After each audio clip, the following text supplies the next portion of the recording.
आखिरी मुगल बादशाह बहादुर शाह जफर के हथियार डालने यानी आत्मसमर्पण का फैसला उनकी मलिका बेगम जीनत महल की वजह से मुमकिन हो सका था। बेगम जीनत महल ने कई बार अंग्रेजी हुकूमत से राबिता कायम किया और कई बार बातचीत हुई, फिर एक मुआहदा किया और उसी के मुताबिक आत्मसमर्पण का काम पूरा हुआ। 1857 यानी कि पहली जंग आज़ादी में अंग्रेज़ों ने जब दिल्ली पर दोबारा कब्जा किया तो लाल किला पूरा खाली हो गया था। क्या मतलब? मतलब ये कि बहादुर शाह जफर को लाल किला छोड़कर हुमायूं के मकबरे चला गया था। और अंग्रेज 4 दिन तक ये पता भी नहीं कर सके कि आखिरी मुगल बादशाह बहादुर शाह जफर है कहाँ। अंग्रेज़ों के सामने घुटने टेक देना, क्या ये सही था? देखो, इस सिलसिले में तारीखदानों की अलग अलग राय है। जो लोग वहाँ नहीं थे और जिन पर इतनी बड़ी मुसीबत नहीं टूटी थी, वो लिख सकते हैं, ये कह सकते हैं, इस पर बहस कर सकते हैं, लेकिन उस वक्त के हालात क्या रहे होंगे। इतना बड़ा इनकलाब आया था, उसके बाद अंग्रेज़ों ने बड़ी ताकत के साथ उस शिकस्त दी मुगलिया फ़ौज को, आज़ादी के मतवालों को। बहादुर शाह जफ़र के पास क्या बचा था उस वक्त? वो छोड़ के जा सकते थे। लोगों ने कहा कि आप चले आइए, बहुत पहले से कहा कि आप दिल्ली छोड़ दीजिए, लेकिन वो दिल्ली छोड़ने के लिए तैयार नहीं थे। जब पूरी तरह से शिकस्त हुई तो फिर वो हुमायूं टूम में जाकर उन्होंने पनाह ली और वहीं अंग्रेज़ पहुँचे। अंग्रेज़ों ने उनसे बात की। अब इस फजूल बहस में कोई जाए कि वो सरेंडर करते या ना करते, उनके पास बचा क्या होगा उस वक्त? हुकूमत, इक़्तिदार, ये भी अजब चीज़ होती है, नशे की तरह। अब देखो, अंग्रेज़ों ने इस मुल्क पर हुकूमत करने के लिए क्या कुछ नहीं किया। ये बात तो यार, ये तो हर जगह होता है। मेरा मतलब है हर सल्तनत में होता है। राइट। तारीख के पन्ने गवाह हैं कि हुकूमत हासिल करने के लिए लोगों ने खून की नदियाँ बहा दी। मुगल सल्तनत में भी ऐसा ही हुआ, बल्कि खून बहा देना तो मुगल सल्तनत के लिए आम बात है। हाँ, आखिरी मुगल बादशाह बहादुर शाह जफर की भी यही राय है। वो भी इस सिलसिले में काफ़ी फिक्रमंद थे, मुझे अच्छी तरह याद है। पर खुदा, खानदान तैमूरिया के वारिस के साथ इस तरह से होगा मैंने अपने ख्वाब में भी नहीं सोचा। क्या मतलब? ऐसी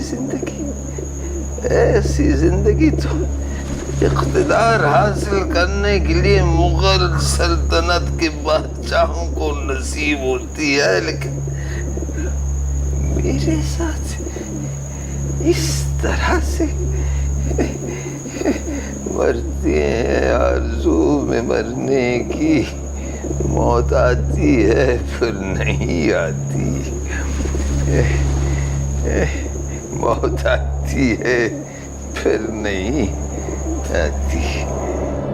मुगल दौरे हुकूमत में शहंशाह अकबर ने जिस हुकूमत को अपने खून से सींच कर फैलाया और बढ़ाया था, उस सल्तनत को उनकी औलादों ने बचाए रखने के लिए एकजुट होकर काम करने के बजाय आपसी इख्तिलाफात और जंग के हालात को पैदा कर दिया था।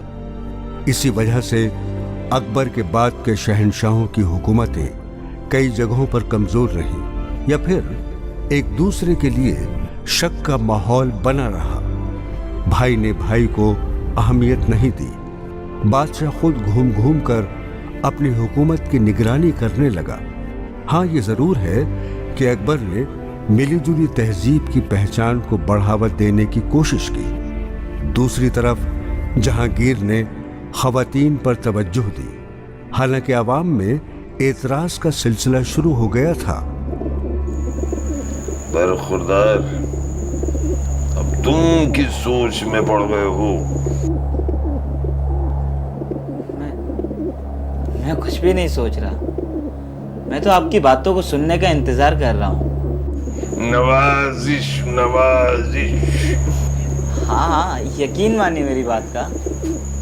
ठीक, तो सुनिए, मुगल दौरे हुकूमत का एक खास पहलू सामने उभर कर आ रहा है। मेरा मतलब इख्तिदार में औरत के किरदार से है।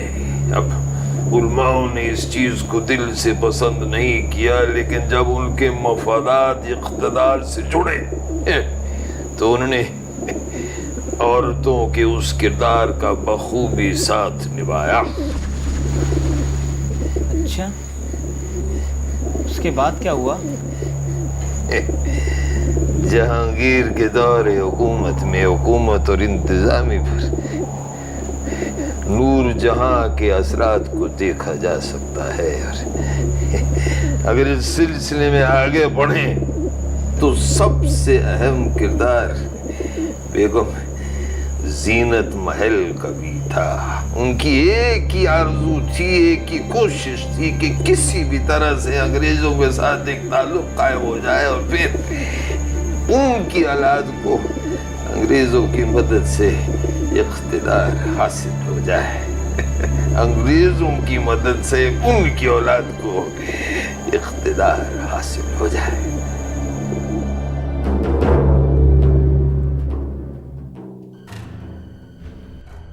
जहां पना, आप शहजादे खुसरो को बहुत अहमियत दे रहे हैं। यहाँ तक कि दरबारी आम में भी आप अपने पास बिठाते हैं। क्या वो काबिले इत्मीनान है?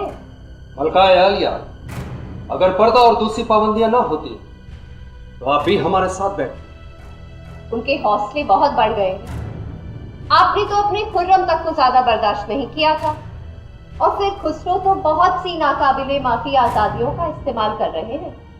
बेगम, आप खुर्रम को लेकर ज्यादा परेशान ना हो। एतमादुद्दौला कहां है? आइए। जहां पनाह के हुजूर में आदाब बजा लाता।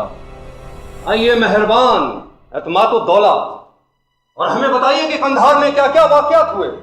जहां पनाह, इन मामलात को अपने साथियों पर छोड़ दीजिए। क्या मैं आज रात एक अजीम शान दावत का इंतजाम कर सकता हूं? बहुत खूब। इस दावत में यह हुक्मनामा भी जारी किया जाए। यहाँ से तमाम शाही फरमानों पर मलका आलिया का नाम दर्ज होगा और उनकी इज्जत की जाए। शहंशाह के हुक्म से मलका आलिया के एजाज के लिए खास सिक्का भी चलाया जाए। आलम पना, आपने तो हमें निहाल कर दिया। मेरे बिरादरे मोहतरम आसिफ खान भी मेरे साथ आपके इस फैसले के लिए शुक्रगुजार है। दानिशमंद तरीन और इंतहाई मेहरबान शहंशाह जहांगीर के तमाम तारीफ। मैंने शाही सफी सर थॉमस रो के बारे में आलम पनाह की मंशा के मुताबिक कार्रवाई की। वो आपसे रुखसत की इजाजत के लिए दरबार में हाजिरी चाहते। आइए।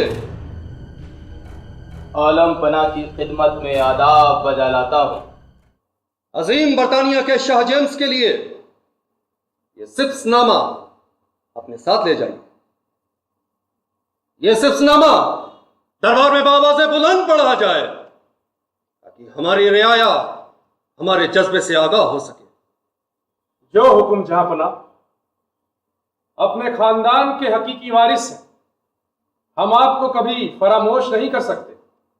जिस तरह खुशबूदार फूलों के बाग में फूलों के हुस्न और खुशबू में इजाफा होता रहता है, उसी तरह आपके लिए हमारी मोहब्बत व एहतराम में इजाफा होता रहेगा। कोई और खिदमत जहांपना? काफी है। सफीर मोहतरम, हम आपको सलाम रुखसत पेश करते हुए आपकी महफूज सफर की दुआ करते हैं। आलम पना, सिपास नामे के अल्फाज तो बहुत खूबसूरत है, लेकिन इसमें इनाम कुछ कम नजर आता है। एक सफीर के तवील और थका देने वाले सफर के लिए ये साजो सामान बहुत कम है। मुझे उम्मीद है कि आलम पनाह मुझे आइंदा और जिम्मेदारियां देंगे। खुदा हाफिज। हमें आपकी मोहब्बत में बड़ा लुत्फ हासिल हुआ।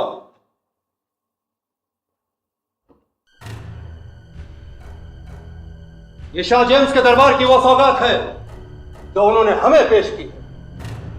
ये हमारे सरजमीन की खुशनसीबी है, लेकिन यूरोप के सयाहों की उकाबी नजरों से खबरदार रहा जाए। खिड़की खुलने से काम चलता है, दरवाजा हरगिज खोला ना जाए। आलम पना, मैं आपकी दूर अंदेशी के सामने सर झुकाता हूं। आपकी निगाहें बहुत दूर तक देखती हैं। अभी उस सरजमीन की, अभी उस मुल्क की तहजीब जवां साल है। उन्हें ज्यादा जगह भी चाहिए और हम उनसे मुकाबले के लिए पूरी तरह से तैयार नहीं हो सकते।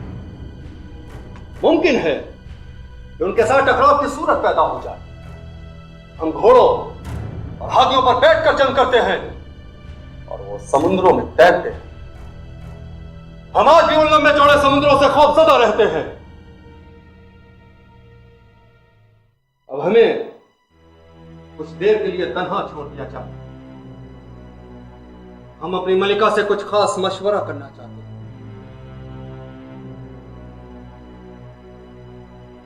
आलम पना और मलिका आलिया की खिदमत में इस नाचीज का सलाम रुखसत।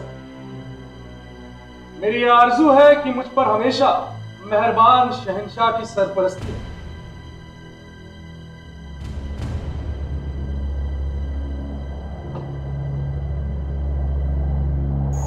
बरखुदार एक और नई बात भी है जिसका जिक्र करना तुम्हारे साथ बहुत जरूरी है और बहुत दिलचस्प भी है। कौन सी नई बात जहाँ बना? वो नई बात कुछ यूं है कि मुगल दौरे हुकूमत में कुछ ऐसे लोग थे, बल्कि यूं कहिए कि हुकूमत में आने के ख्वाहिशमंद कुछ ऐसे हजरात थे जो न सिर्फ शहजादों का कान भरते थे बल्कि बादशाह को भी अपने फर्जंद के खिलाफ उकसाते थे। शहजादों को हुकूमत ना मिलने का खौफ दिलवाकर वो क्या कहते थे कि सुनो, बादशाह फिला बेटे को ज्यादा मानते हैं, बादशाह फिला बेटे से ज्यादा प्यार करते हैं, वो तुमको अपना वारिस हरगिज नहीं बनाएगा क्योंकि वो फिला बेटे की ताजपोशी के लिए तैयारियां कर रहे हैं, वगैरह वगैरह वगैरह। और यही लोग बादशाह को अपने बेटे के मुखालिफ बनाने में माहिर थे, यानी कि उनके दोनों हाथों में लड्डू आता रहा। अब आप ही बताइए ये बात कितनी गलत थी? ये तो बिल्कुल गलत बात थी जहाँ पर ना। लेकिन दिलचस्प भी है। आप क्या सोच रहे हैं जहाँ पर ना? आप कुछ ज्यादा ही गमगीन लग रहे हैं। बरखुदार, मैं जब मुगल सल्तनत के गुजरे हुए औकात के बारे में सोचता हूँ तो मैं बहुत गमगीन हो जाता हूँ, और होना भी चाहिए। मुझे क्या, मुगल दौरे हुकूमत के हर वारिस को गमगीन होना चाहिए। ऐसी बातों पर गमगीन होना तो लाजमी है हमारे लिए। मैं कुछ गलत तो नहीं कह रहा हूँ? आप सही कह रहे हैं जहाँ बना। आगे क्या हुआ? आगे क्या होता, बस एक नया माहौल पैदा हो गया। मुगल दौरे हुकूमत में ये भी देखा गया कि जिन लोगों की पहुंच बेगम तक होती थी वो बेगम के कान भरते रहते थे, और इब्तिदाई जमाने की बेगमात उस पर यकीन करती रही। जहांगीर को शायद इसका एहसास था, इसलिए वो नूरजहां से न सिर्फ तबादला ख्याल करते थे बल्कि उन्हें दरबार तक में बैठने की इजाजत दी और उनके नाम का सिक्का तक जारी किया। ऐसा इससे पहले कभी और कहीं देखने को नहीं मिलता। जहांगीर बेगम से तबादला ख्याल करते रहे, इसलिए उनकी बेगम की जानिब से भी माकूल मशवरे आते रहे। ये सच है कि उन दोनों की पसंद अलग अलग थी। बादशाह खुसरो को पसंद करते थे तो नूरजहां खुर्रम को, लेकिन दोनों को बुढ़ापे की फिक्र सता रही थी और ये फिक्र वक्त गुजरने के साथ गहरी होती चली गई। बेगम, हमारे दिल में यह ख्वाहिश पैदा हो गई है कि हम सुबहगोश होकर किसी तरह मकाम पर अपना वक्त गुजारें, लेकिन हमारे बेटे हमारी इस ख्वाहिश को पसंद नहीं करते। वालिद और शहंशाह उन्हें नाकाबिले बर्दाश्त होता जा रहा है। क्या बुढ़ापे के दिनों में हमें अपनी ख्वाहिश पर अमल नहीं करना चाहिए? जहां पर शहंशाह मर्द, आप इंतहाई ताकतवर हैं और आपको ताकतवर होना ही चाहिए, लेकिन ये वो ताकत नहीं है जिसने अकबर आजम को ललकारा था। एक बादशाह को बादशाह ही रहना चाहिए, उस वक्त भी जब उसकी शख्सियत में मौजूद एक बाप उसे बाज रखने की कोशिश करे। लेकिन हमारी बगावत एक मकसद के लिए थी, लेकिन हमारे बेटे हमारे शहंशाह रहते हुए हमारे तख्त के लिए जंग चाहते हैं। दावात के कुछ कम निगाह लोगों ने हमें अपने वालिद मोहतरम के खिलाफ बगावत के लिए उकसाया। आप जानती हैं कि पहाड़ में तामीर की जाने वाली अपने वालिद मोहतरम की कब्र की ज़ियारत के लिए हम नंगे पांव गए थे। हमें हजारों बार इसी तरह अपने वालिद मोहतरम की कब्र की ज़ियारत के लिए जाना चाहिए। बेगम, जब आप हमारे सामने यह खुशरंग फल रखती हैं तो हमें अपने वालिद मोहतरम की कमी का पूरी तरह से एहसास होता है। हमने अबुल फजल को कत्ल कराकर बुढ़ापे में अपने वालिद मोहतरम को बहुत सदमा पहुंचा। आलम पर अब आप उन वाकयात के बारे में ज्यादा ना सोचिए जो आपको रंजीदा कर देते हैं। आइए और आवाम के लिए जंजीरे इंसाफ देखिए। इसका मतलब ये हुआ जहांपना कि बादशाह को उनकी जिंदगी में ये एहसास हो जाता था कि उनकी औलाद उनके साथ क्या करेगी और उसकी औलाद क्या सोचती है। बिल्कुल सही कहा तुमने बरखुदार, बिल्कुल सही कहा। जहांगीर को अपनी हालत का इल्म था, वो जानता था कि हुकूमत अब ज्यादा देर तक उसके हाथ में नहीं रहेगी। खुद उसकी बेगम आप उसी रंजिश से पैदा कर रही थी और उसकी औलाद कुव्वत आजमाई के लिए तैयार बैठी थी। और फिर दरबार में कुछ ऐसे लोग थे जो इस फिराक में थे कि कब उन्हें मौका मिले और कब वो जहांगीर को धर दबोचे।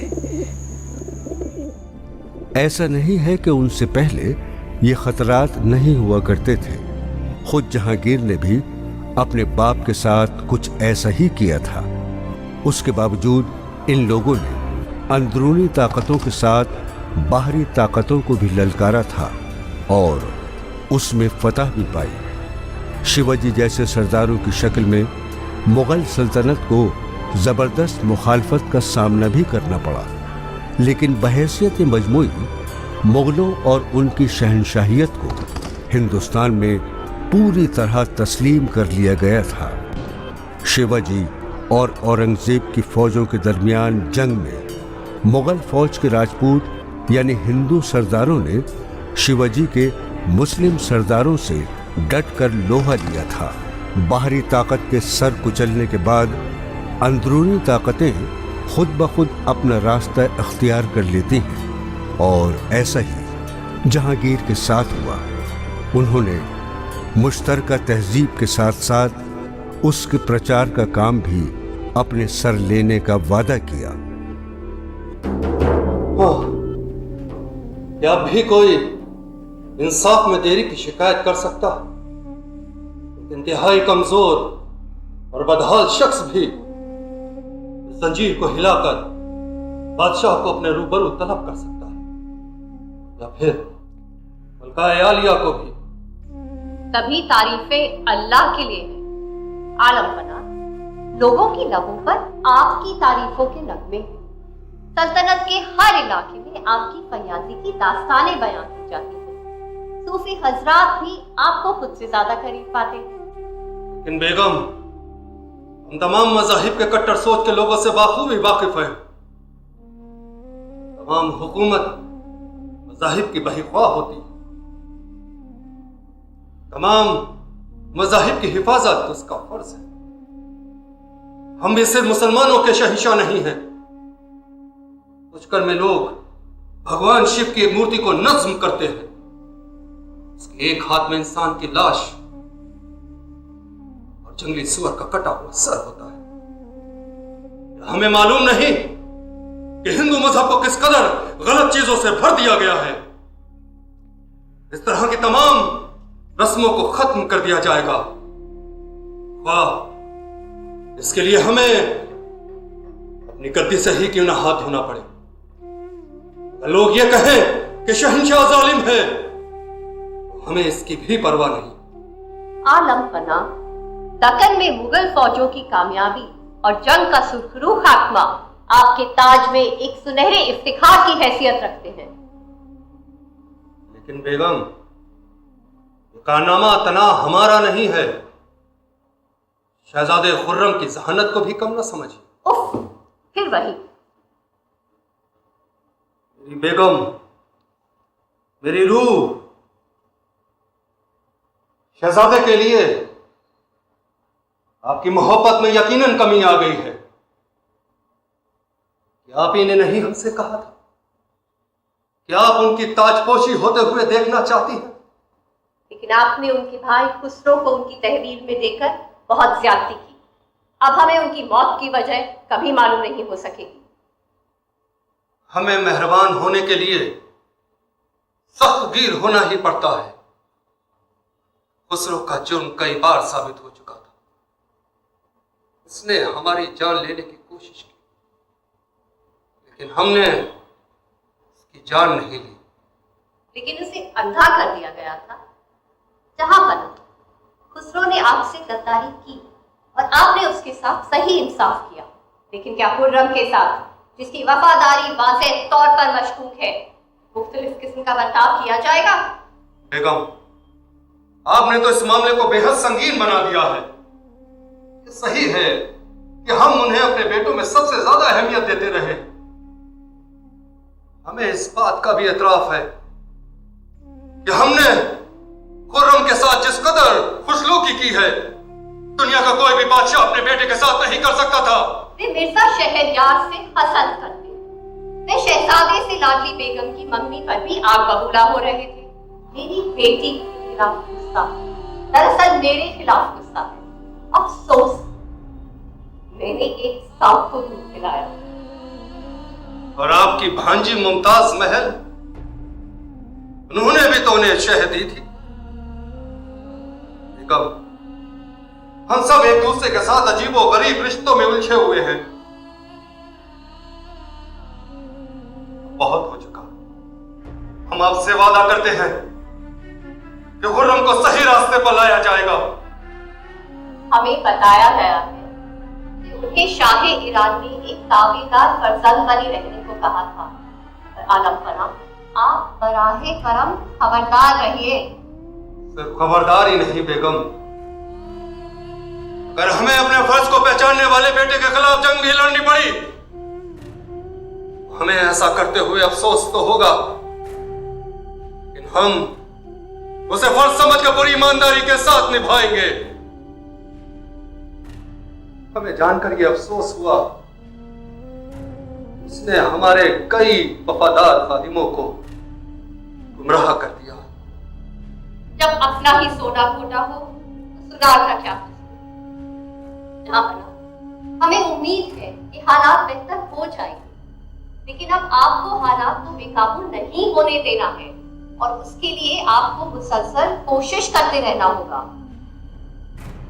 इस वक्त मैं जिस हालात में हूं उसे सही दिमाग नहीं कहा जा सकता। कोई नेक शख्स ही मेरे दिलो दिमाग को सुकून पहुंचा सकता है। जहांगीर ने अपनी हुकूमत को बेहतर से बेहतर बनाने की हर मुमकिन कोशिश की, लेकिन हर मुगल बादशाह की तरह वो अपने दरबारियों की साजिशों और गद्दारियों में फंस गए और फिर अपनी अजीज मिली जुली तहजीब को सीने से लगाकर वो इस दुनिया से रुखसत हो गए। लेकिन उस मिली जुली तहजीब के बीज को काफी हद तक अवाम ने कबूल किया था। इसका मतलब इस बीज का सबसे बड़ा पौधा मिली जुली तहजीब ही साबित हुआ और हमारी जमहूरियत का सबसे बड़ा हथियार भी यही है। वाह वाह, कितनी बड़ी बात कही तुमने। वाह वाह मेरे नन्हे मुअर्रिख, वाह। किस सोच में डूबे हुए हो? तुम्हें नहीं मालूम? हाँ यार, समझ गए। तुम फिर क्या? हाँ, मैं आखिरी मुगल बादशाह बहादुर शाह जफर की गुफ्तगू के तजुर्बे से गुजर रहा था।